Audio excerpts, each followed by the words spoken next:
బంగారం తాకట్టులో ఉందా? నెల నెల వడ్డీ కట్టలేకపోతున్నారా? ఆచారి గోల్డ్ 9030022345.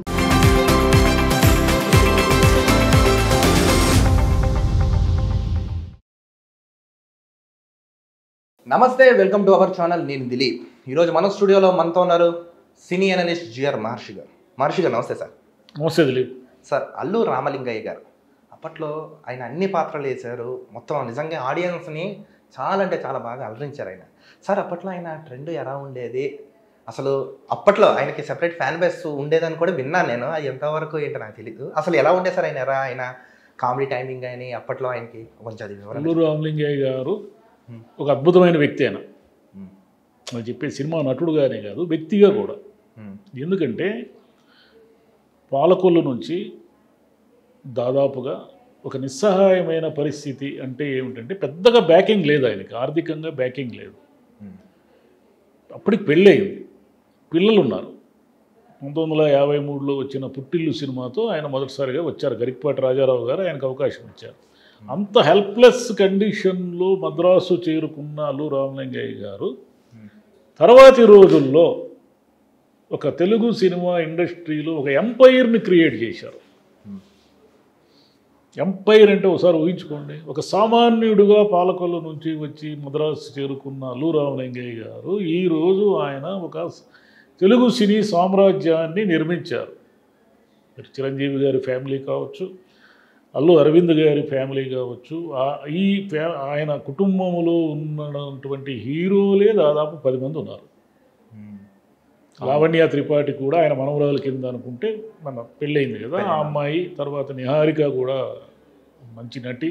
అమ్మాయి పెద్దగా నటించలేదు, ఎక్కువ సినిమాల్లో నటించలేదు, కానీ నిహారిక కూడా అల్లు రామలింగయ్య కుటుంబానికి సంబంధించిన వాళ్ళే కదా.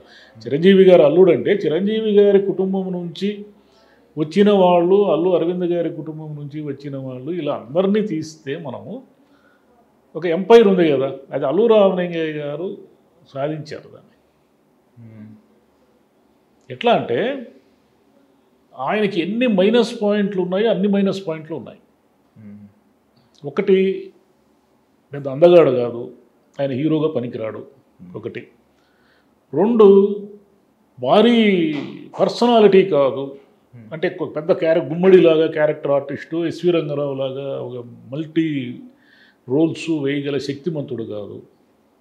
అలాగని అప్పుడు ఉన్నటువంటి హీరోకి అనుచరుడుగా ఉన్నటువంటి వేలంగు, లేదంటే అంజిగాడు అంటారే పాతాళ భైరవిలో బాలకృష్ణ, ఇలా వేషాలు వేయడానికి ఆయన సెట్ కాడు.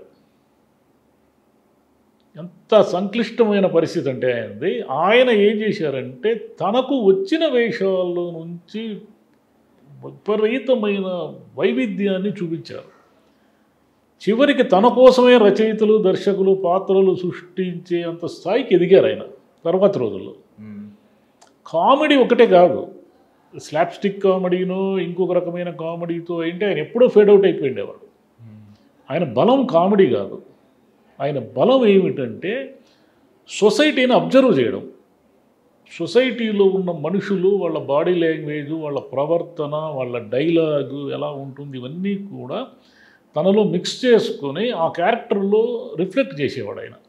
అందుకు అన్ని సినిమాలు, దాదాపు ఈ సినిమాలకు పైగా నటించినా కూడా ఆయన ఎక్కడ కూడా బోరు కొట్టకుండా, మొనాటనీ లేకుండా. మొనాటనీ అంటే ఆయన వేసిన పాత్రలన్నీ ఒక్కలాంటివే, పెద్దగా వైవిధ్యం అంటే ఏమంటారు, రకరకాల పాత్రలు వేసేంత అవకాశాలు లేవు ఆయనకి. ఆయన ఏం చేశారు ఫస్ట్లో, శర్మ, శాస్త్రి, అదే మాయబజార్లో అదొక టైప్ క్యారెక్టర్. అంటే చాలా సినిమాల్లో పురోహితుడుగాను ఇలా చేశారు, అదొకటి.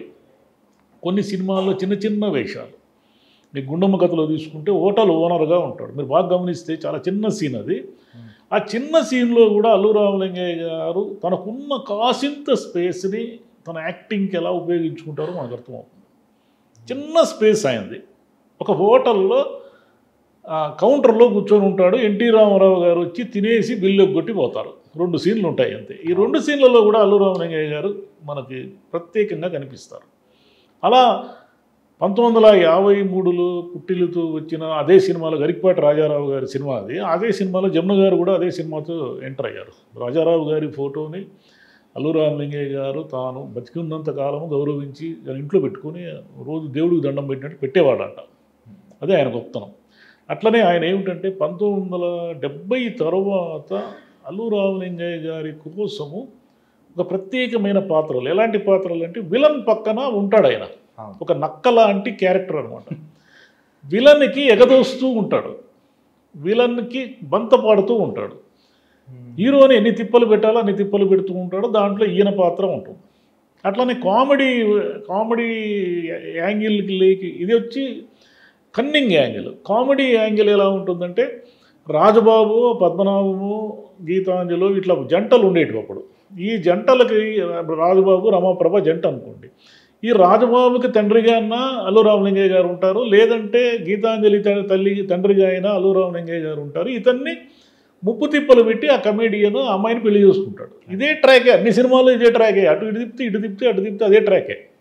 ముత్యాల ముగ్గు, బుద్ధిమంతుడు ఇలా కొన్ని సినిమాల తర్వాత అల్లు రామలింగయ్య గారి కోసమే నిర్మాతలు అడగడము, అల్లు రామలింగయ్య గారి కోసమే రచయితలు పాత్రలు క్రియేట్ చేయడము, అల్లు రామలింగయ్య గారి కోసమే ప్రత్యేకమైన డైలాగులు రాయడం, ఆయన కోసం పాటలు కూడా.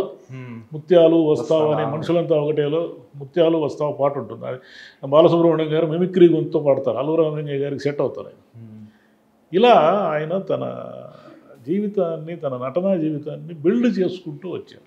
చిరంజీవి గారిని అల్లుడు చేసుకోవడం అనేది చిరంజీవి గారికి ఎంత అల్లు రామలింగయ్య గారి పరిచయాలు, ఆయన మంచితనం ముఖ్యంగా. అల్లు రామలింగయ్య గారు ఎప్పుడు కాంట్రవర్షరీ కాదు సినిమా ఫీల్డ్లో, ఆయన మంచివాడనే పేరు తెచ్చుకున్నారు. కానీ అల్లు రామలింగయ్య గారు చెడ్డవారు, ఆయన కాంప్లికేటెడ్ అని ఏనాడు పేరు తెచ్చుకోలేదు. అంటే అంత సిన్సియర్, ఒక పనిలో ఎంత సిన్సియర్ అంటే ఆయన ఒక ఉదాహరణ చెప్తారు ఆయన గురించి. ఆయన కొడుకు చనిపోయాడు. కొడుకు చనిపోయినప్పుడు ముత్యాల ముగ్గులో కోతి కరిస్తే కోతిలాగా ప్రవర్తిస్తాడు ఆయన. ఆ సీన్లన్నీ అప్పుడు కొడుకు చనిపోయిన దుఃఖంలో యాక్ట్ చేశాడంట. మనకి ఎప్పటికీ అర్థం కాదు, ఎందుకంటే అంత కామెడీ క్రియేట్ చేయడము. అంటే నటుడికి బయట ప్రపంచంలో ఉన్న రాగద్వేషాలు ఏవి అంటవు. అతను అప్పుడు ఆ క్యారెక్టర్లో నటుడు, నిజానికి కొడుకును పోగొట్టుకున్న తండ్రి అతను. కానీ అక్కడ ఉన్న క్యారెక్టర్ ఏమిటి, ఒక పిచ్చి పిచ్చిగా యాక్ట్ చేసి ప్రజలు నవ్వించాలి, అది క్యారెక్టర్. అంత అద్భుతంగా చేశాడు ఆయన. ఆయన పాలకొల్లులో ఉన్నప్పుడు కూడా విపరీతమైన జాతీయవాదం, అంటే ఏమంటారు, క్విట్ ఇండియా మూమెంట్లో పాల్గొని జైలుకు వెళ్ళిన వ్యక్తి ఆయన. అదే కాకుండా ఆయనకి హోమియోపతి బాగా తెలుసు. హోమియోపతి వైద్యము అందరికీ ఉచితంగా చేసేవారు ఆయన. ఆయనకి ఏదైనా సినిమా ఫీల్డ్లో కానీ ఎవరికైనా ఏదైనా జలుబు ఏదో ఒకటి చేస్తే ఆ హోమియో మందులు ఇచ్చేవాడు ఆయన, హోమియో డాక్టర్ ఆయన. అట్లనే అల్లు రామలింగయ్య గారి గురించి ఆయన ఎప్పుడు నిరంతరం సినిమాలు చేయడమే కదా ఆయన పని. శంకరాభరణంలో అద్భుతమైన క్యారెక్టర్ ఇచ్చారు విశ్వనాథ్ గారు ఆయనకి. శంకరశాస్త్రి స్నేహితుడిగా ఆయన అల్లు రామలింగయ్య గారు అన్నారంట, అయ్యా ఎంతకాలం విలన్ పక్కన నక్క జిత్తులు వేషాలు వేసి రోసిపోయినాను, నా జన్మ ధన్యమైపోయింది, వాటన్నిటి కడుక్కున్నట్టయింది పాపాలన్నీ ఈ క్యారెక్టర్తో. నా నిజంగా అంత బాగుంటుంది ఆ క్యారెక్టర్. శంకరాభరణంలో అల్లు రామలింగయ్య గారి క్యారెక్టర్ అద్భుతంగా ఉంటుంది. ఆయన సినిమా నిర్మాతగా కూడా పరిశ్రమకు చాలా సేవ చేశాడు. అంటే ఇప్పుడు అల్లు అరవింద్ గారు తీస్తున్నారు, ఇవన్నీ ఉన్నాయి కదా, ఇవి తెలుసు మనకు ఈ జనరేషన్కి. కానీ ఆయన ఎప్పుడో 70s బంట్రోతు భార్య అనే సినిమాతో గీతా ఆర్ట్స్ పుట్టింది. గీతా ఆర్ట్స్ పుట్టింది ఈ మధ్య కాదు, గీతా ఆర్ట్స్ బంట్రోతు భార్యతో పుట్టింది.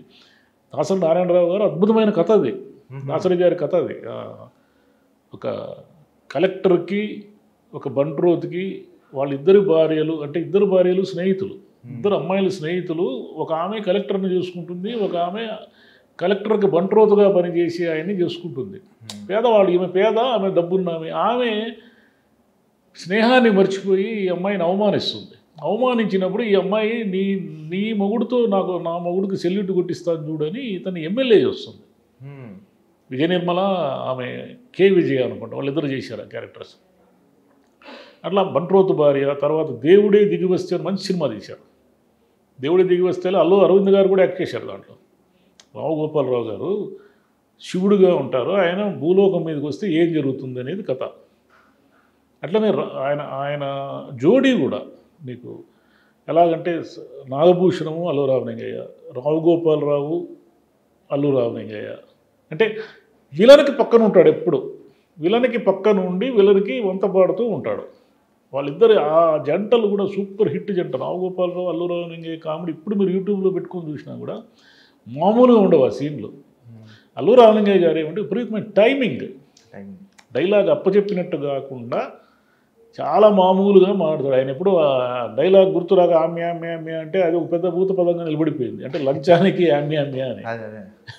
అట్లా చాలా సినిమాల్లో ఆయన ఊత పదాలు అంటే నసగడము, గొణగడము, అంటే ఊరికే ఏదో డైలాగ్ అప్పచెప్పినట్టు కాకుండా డైలాగ్ని ఆ కామెడీ టైమింగ్తో చెప్పడము. అవతల వాళ్ళు ఎంత పెద్ద నటులైనా సరే అల్లు రామలింగయ్య సీన్లో ఉన్నారంటే జాగ్రత్తగా ఉండాలన్నమాట. ఎందుకంటే అందరూ తినేస్తాడు ఈయన. ఈయనకు ఉన్నది చిన్న రోలా పెద్ద రోలా అనేది ఆయనకు సంబంధం లేదు. మీకు మాయాబజార్లో వంగర ఈయన శర్మ శాస్త్రి క్యారెక్టర్లు వేశారు. ఏమి క్యారెక్టర్లు అవి ఇప్పటికీ మనకు ఎంత గుర్తుంటాయి. అంటే ఎలా తగ్గినట్టే ఉంటారు, మళ్ళీ పెరిగినట్టే ఉంటారు. ఎక్కడ ఏం మాట్లాడాలో తెలుసు, ఎక్కడ ఏం మాట్లాడకూడదో కన్ఫ్యూజ్ అవుతుంటారు. ఇంతకుముందు సిఎస్ఆర్ గారు చేసిన క్యారెక్టర్ తర్వాత రోజుల్లో అల్లు రామలింగయ్య గారు చేశారు. కాబట్టి ఆయన ఒక లిజెండ్ అల్లు రామలింగయ్య గారు.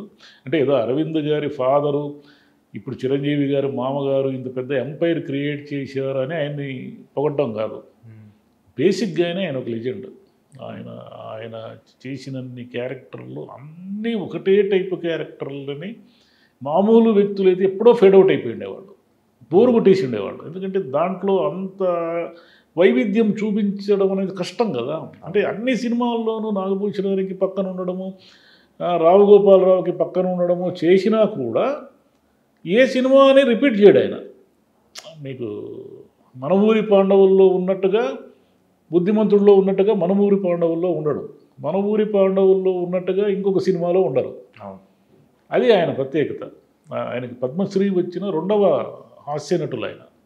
మొదట రేలంగి గారికి వచ్చింది, తర్వాత 1990లో అల్లు రామలింగయ్య గారికి వచ్చింది, తర్వాత రోజుల్లో బ్రహ్మానందం గారికి, కోటా గారికి వీళ్ళకి వచ్చాయి. పద్మశ్రీ పొందిన గొప్ప నటులు. ఇంకోటి ఏమిటంటే మన 2 రాష్ట్రాల్లో కనీసము 7-8 నగరాల్లో ఆయన విగ్రహాలు ఉన్నాయి. ఒక కమేడియన్కి అంతగా గౌరవించడం, అంతగా విగ్రహాలు పెట్టి సత్కరించడం అనేది చాలా గొప్ప విషయం.